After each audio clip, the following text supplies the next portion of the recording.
আমি জল ঢোড়া নই, বেলে বড়া নই, একদম জাত গোপ্র বিশ্ববিখ্যাত পাউডা বাঘাযতীন পনপে পাউডা। এক ছবলেই ছবি পনপে পাউডা এটাই। যখন তখন যদি অরুণদার পেটাই পরোটা খেতে মন চায় তাহলে তো আর সেটা সম্ভব না। তবে হ্যাঁ, আমার অসম্ভব বলে কিছু মনেই হয় না। আমি মনে করি ইচ্ছে থাকলে সবকিছু সম্ভব। আমি আবার হলাম গিয়ে একটু হুজুকে চলা মানুষ। কেউ যদি আমার কাছে কিছু খাবার বানিয়ে খাওয়ানোর আবদার করে বা আমার নিজের যদি কিছু খেতে ইচ্ছে করে, তাহলে আমি সেটা এক ফোঁটাও সময় নষ্ট না করে চট করে বানিয়ে ফেলি। কয়েকদিন থেকে ফেসবুক খুললেই অরুণদার সেই বিশ্ববিখ্যাত পেটাই পরোটাই চোখের সামনে আসছিল। তখন থেকেই মনটা শুধু পেটাই পরোটা করছে। তাই আজকে পেটাই পরোটাই বানাবো। পেটাই পরোটা বানানোর জন্য আমি নিয়ে নিয়েছি 3 কাপ ময়দা, হাফ চা চামচ নুন আর 2 চা চামচ চিনি আর সামান্য একটু বেকিং সোডা। সামান্য একটু বেকিং সোডা দিলে কিন্তু পরোটাটা খুব নরম হয়। আর দেখো, এখানে আমি দিয়ে দিলাম কিন্তু 2 চা চামচ রিফাইন্ড অয়েল। এবার সবকিছু একটা হ্যান্ড ব্লেন্ডার দিয়ে মিশিয়ে নিচ্ছি। কিছুক্ষণ এভাবে মিশিয়ে নেব যাতে সমস্ত উপকরণগুলি একসাথে ভালোভাবে মিশে যায়।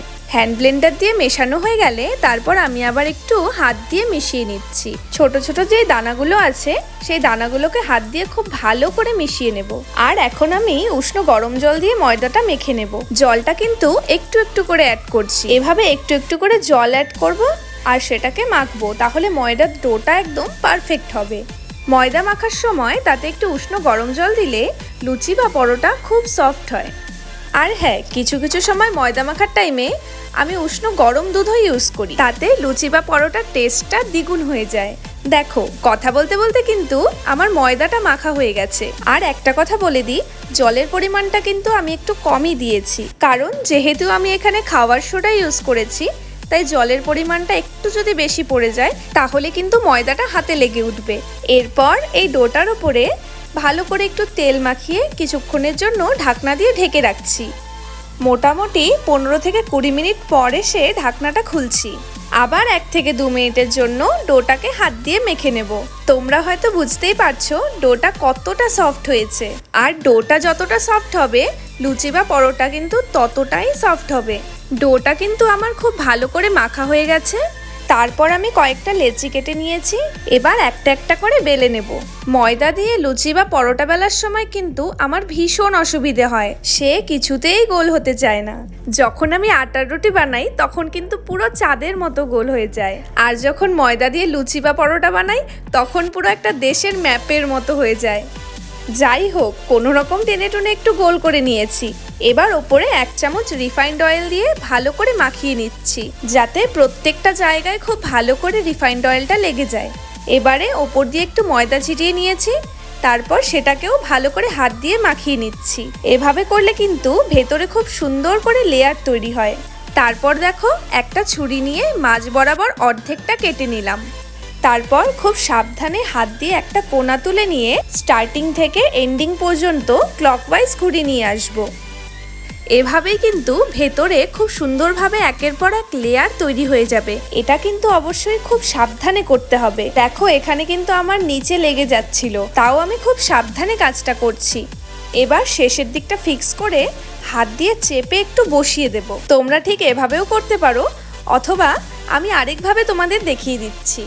দেখো, এইভাবে ডোটা বেলে নিয়েছি, তারপর একটা ছুরি দিয়ে লম্বা লম্বা করে কেটে নিচ্ছি। ডোটা পুরোটা ছুরি দিয়ে কাটা হয়ে গেলে সেম ভাবে আমরা একটু ওপর দিয়ে রিফাইন্ড অয়েল আর ময়দা দিয়ে ভালো করে মেখে নেব। তারপর দেখো, ঠিক এইভাবেই হাত দিয়ে রোল করে নিয়ে দুটো মাথা একসাথে রাউন্ড করে নেব। এভাবে একে একে আমি সব লেচিগুলো রেডি করে নিয়েছি। এবারে ভালো করে গোল গোল করে বেলে নেব। এখন তাওয়া গরম করে এর মধ্যে বেলে রাখা পরোটাটা দিয়ে দিচ্ছি। তারপর এইভাবে একটা সাইড হয়ে এলে পরোটাটাকে উল্টে দেব। পরোটা ভাজার সময় কিন্তু গ্যাসটাকে সবসময় মিডিয়াম টু লো ফ্লেমে রাখতে হয়। এবার দিয়ে দিচ্ছি 1 চা চামচ রিফাইন্ড অয়েল। পরোটা ভাজতে কিন্তু বেশি তেল লাগে না, তাই আমি 1 চা চামচ তেল দিয়েই পরোটাটা ভাজছি। এভাবেই কিন্তু পরোটাটা উল্টে পাল্টে কড়া করে ভেজে নিচ্ছি। পরোটা ভাজা কমপ্লিট। এবার কিন্তু আসল কাজ। পেটাই পরোটা খেলে পরোটাটাকে না পেটালে হবে নাকি। তবে আমি যতটা খুশিতে ছিলাম যে মানুষের রাগটা পরোটার ওপর মেটাবো, সেটা পুরোটাই উল্টো হয়ে গেল। যা গরম ছিল, পেটানো তো দূরের কথা, হাতই দিতে পারছিলাম না। নাও তাহলে রেডি হয়ে গেল আমাদের সেই ফেমাস অরুণদার বিশ্ববিখ্যাত বাঘাযতীন পনপে পাওয়াটা এটাই। এখানে আমি ঘুগনির সাথে সার্ভ করে নিচ্ছি। তোমরা চাইলে আলুর তরকারি বা যে কোনো রকম তরকারি দিয়ে খেতে পারো। সাথে আমি একটু পেঁয়াজও দিয়ে নিলাম, তোমরা চাইলে দিতেও পারো আবার নাও দিতে পারো। আর ঘুগনিটা কি করে বানিয়েছি সেই রেসিপিটাও আমি তোমাদের সাথে শেয়ার করে দেব। তাহলে আর কি, এবার বাড়িতে বানিয়ে খেয়ে আমাকে জানিও কেমন হয়েছে। আর ভিডিওটি ভালো লাগলে অবশ্যই like, comment, share and subscribe করে দিও। আর অবশ্যই পাশে থাকা বেল আইকনটি প্রেস করে অল অপশনটি ক্লিক করে দিও। তাহলে চলো, দেখা হচ্ছে আবার নেক্সট ভিডিওতে। আজকের মতো টাটা।